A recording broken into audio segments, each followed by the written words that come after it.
Hello, kamusta? Busy ka ba? If not, tara, samahan niyo ako on how to make adobong tahong and lumpiang tahong from scratch. Kasama ko nga rin pala mga kids ko. Say hi! So, ito na nga. After naming mamalengke ng ingredients, pick up bone ng tahong, jewelin agad para makapag-prepare. While on redundancy at work ang lola nyo at waiting mode sa mga inaplayan, kailangan mag-isip ng mga pagkakakitaan. As a single mom, kahit ka talaga dapat. Sabi nga nila, para saan ka ba talaga bumabangon? Sagot ko naman, sa mga bayarin. Sobrang dami ng lows lols. Pero totoo, di tayo pwedeng mapagod. Kasi tayo lang ang sandalan ng mga anak natin.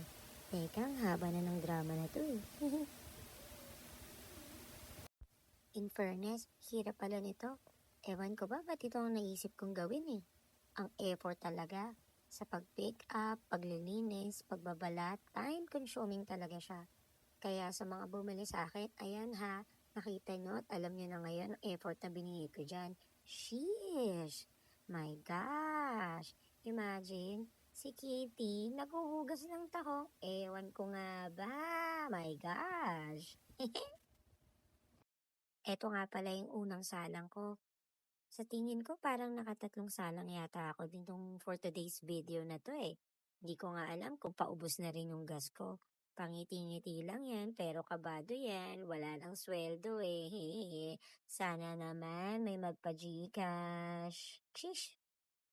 While waiting maluto yung mga tahong, maghugas muna ako ng kamay. Para syempre, mag-prepare naman ng lumpia wrapper para di sayang yung oras ko. Alam mo na, mag-isa eh. Ano ba yan? Habang ginagawa ko nga to, niisip ko, namimiss ba niya ako? Charis, ano ba yan? Hanggang ngayon, hindi ka pa rin makamove on? My God! 2 taon na, ano pa? Iba ng mahal niya. Charot! Love yourself na, di ba?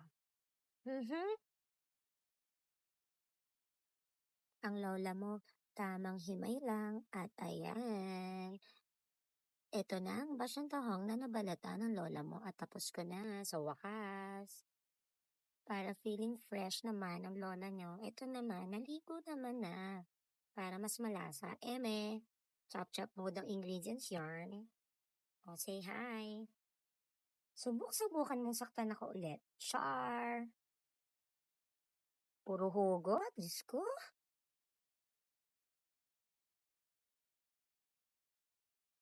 Bukod sa kanya, ito talaga yung nagpapayak sa akin eh.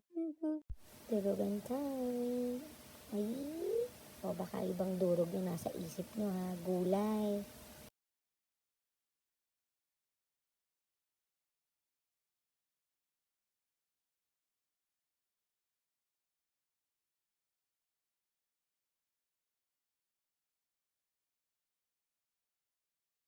At ito na nga, habang minimekos-mekos ko tong ingredients, iniisip ko na lang, ito yung dinudurog ko. Dinudurog ko siya sa isip ko. Alam mo yon, Chariz. Pagpasensyaan niyo na ako ha. Hanggang dito na lang ako eh. Panay hugot. Walang pag-ibig eh. Hihi. Sa wakas, natapos ko rin. Lumpiang tahong at adobong tahong. Sana masarapan kayo. Bili na kayo guys.